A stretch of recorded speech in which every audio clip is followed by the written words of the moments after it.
Hello reception, I hope you're keeping happy and safe inside your home.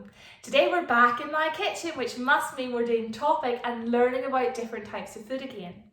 So this week we've been looking at different types of food and the really fancy scientific names that we've learnt that they are. Do you remember what the 5 different food groups are? Stop the video and have a think. Do you remember what the 5 different food groups are? Okay, the first one was carbohydrates. Carbohydrates. Then we have protein. Protein. Then we have dairy. Dairy. Then we had fruit and vegetables. Fruit and vegetables. And finally we have fats and sugars. Fats and sugars. So today I decided to look in my kitchen to tell you the different carbohydrates I had in my house. I thought you could then repeat this challenge at home. So I found quite a lot of carbohydrates in my house. The first one I found was, what did I find? I found some bread. I might have some toast for my lunch today. So this is a carbohydrate. We also have pasta. I found pasta in my house too. It's also a carbohydrate. My next one is a banana. Yes, a banana. A banana is a carbohydrate, but it also goes into another food group. What other food group does the banana go into? You're right, banana is a fruit. A food can belong to more than one food group. Bananas are very high in carbohydrates. And so is corn. So I have corn on the cob, if you see like this. Maybe in your house you have corn in a can, which is usually when they take it off the cob, okay? So when corn grows, this is what it looks like, but it looks a lot bigger. These were cut in half. So corn is a fantastic source of carbohydrates as well. But corn is also a vegetable, which is quite unusual. It belongs to more than one food group. I also have these. Let me put some on my hands so I can show you. Have you ever seen these before? These are pumpkin seeds. Pumpkin seeds. Pumpkin seeds are a great source of carbohydrates. And the last one I have, you guys know I love this food, is porridge. Porridge. Porridge is another food that has a lot of carbohydrates in it. Carbohydrates are very important for our bodies because they give us lots of energy.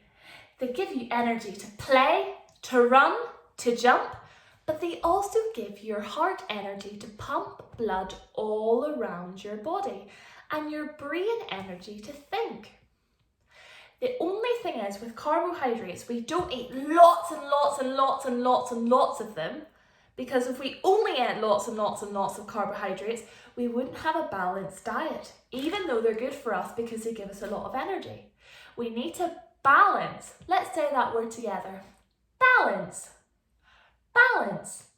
We need to balance carbohydrates with all our different other food groups. That way we can make sure that we have a healthy diet. So these are the carbohydrates I have in my house, and that's what they do. Can you remember? Let's try and put carbohydrates with an action so that we remember what it does. Are you ready? Okay. Carbohydrates. Give me energy. So anytime we say carbohydrate, I want you to run really fast. And that's how we'll remember it gives us energy. Are you ready? Carbohydrates. Why are we running? Because they give us energy. You're right. Let's have a look at protein. So I'm just going to bring my camera over to the other side of the kitchen. You can see my carbohydrates in the background. Let's look at protein. So the protein I found in my fridge was this, some sausages. This, do you know what this is? You're right, chicken. Although it doesn't look like the chicken I have on my plate. That's because I haven't cooked it yet. So at the moment, this is chicken raw because it hasn't been cooked yet. I also have some eggs. I'll show you an egg. Here you go. We have some eggs. And finally, broccoli. I find broccoli quite funny because it looks like a tree when it stands up. What is it called? Broccoli. Now, protein's really important because it helps keep us strong. Can we do that all together? Keep us strong. One more time. Protein keeps us strong. We use protein in our diet because it helps our body if we get hurt. So maybe if we fall down in the playground and we cut our knee, protein's really important because it helps our body repair itself. Now, you've seen some foods that you might not eat at home. I know a lot of people in Scott class wouldn't eat sausages, and I know some people don't eat meat. That's okay. That's why I showed you the broccoli. Usually protein will come from meat. That's what a lot of people will use to get their protein. A lot of people will usually eat meat. But a lot of people can get their protein from some vegetables. Broccoli also belongs in our fruit and vegetable fruit group as well. Same with eggs. I know some people in Scott class don't eat eggs. But same again, you can still get your protein from different foods. So my challenge for you today is to have a look for the different proteins and the different carbohydrates that you have in your fridges and your cupboards. I want you to take a picture of them and I want you to write a list or draw a picture of each of the different foods you find so that you can keep a note of all of the different foods you have.